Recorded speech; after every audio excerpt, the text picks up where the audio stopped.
The ruthless King Ikanga and the poor young man Muzaka. Once upon a time, in the vast and fertile kingdom of Kulumba, there ruled a ruthless and despotic king named Ikanga. He was a man of power, wealth, and cruelty, whose disdain for the poor was notorious throughout the land.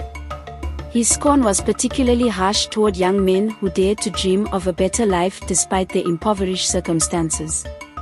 Among all the poor souls in Kulumba, none suffered more under King Ikanga's malice than a young man named Muzaka.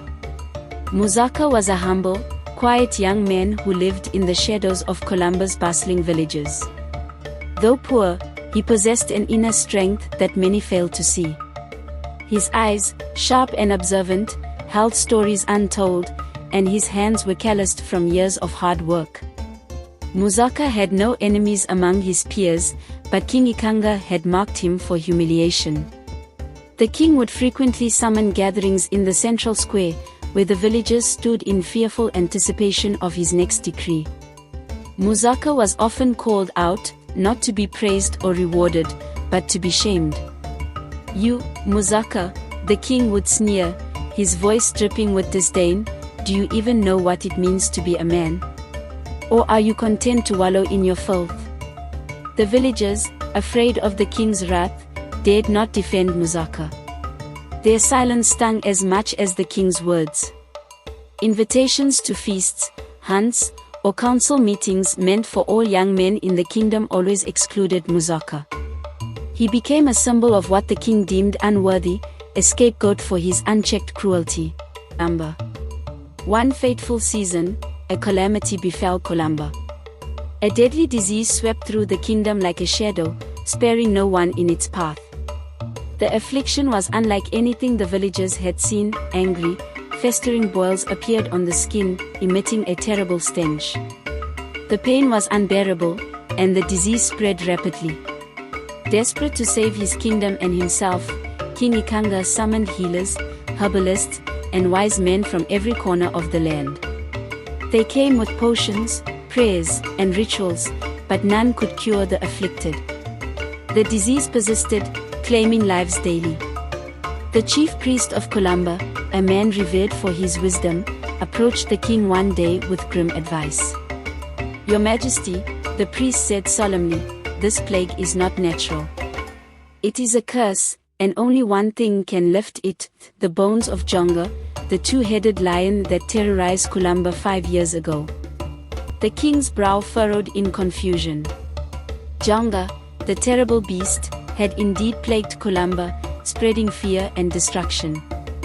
Yet one day, the lion had vanished without explanation.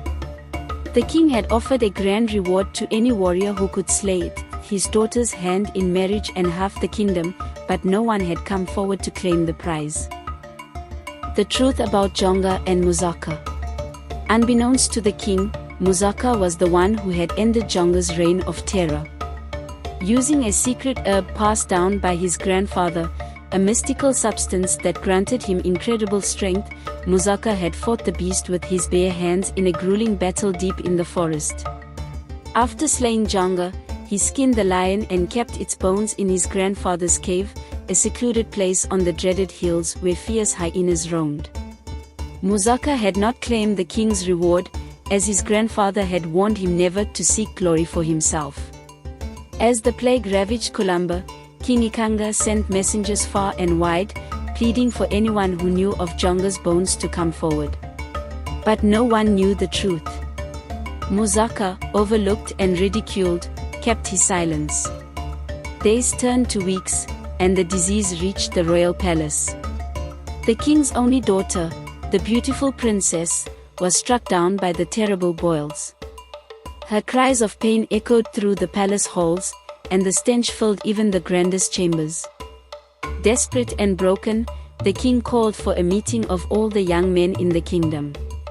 Muzaka's last humiliation. On the day of the meeting, Muzaka, like the others, arrived in the palace courtyard. His presence drew sneers and whispers. King Ikanga, enraged by the audacity of this poor young man to appear before him, erupted. "You dare show your face here, Muzaka," the king thundered. Do you think the likes of you could ever be of help to this kingdom? Guards, take this worthless wretch and throw him into the pit. The pit, a dark and dreadful hole outside the palace walls, was where criminals and outcasts were cast away to die. The guards seized Muzaka roughly, dragging him toward his doom as the gathered villagers watched in stunned silence. To be continued.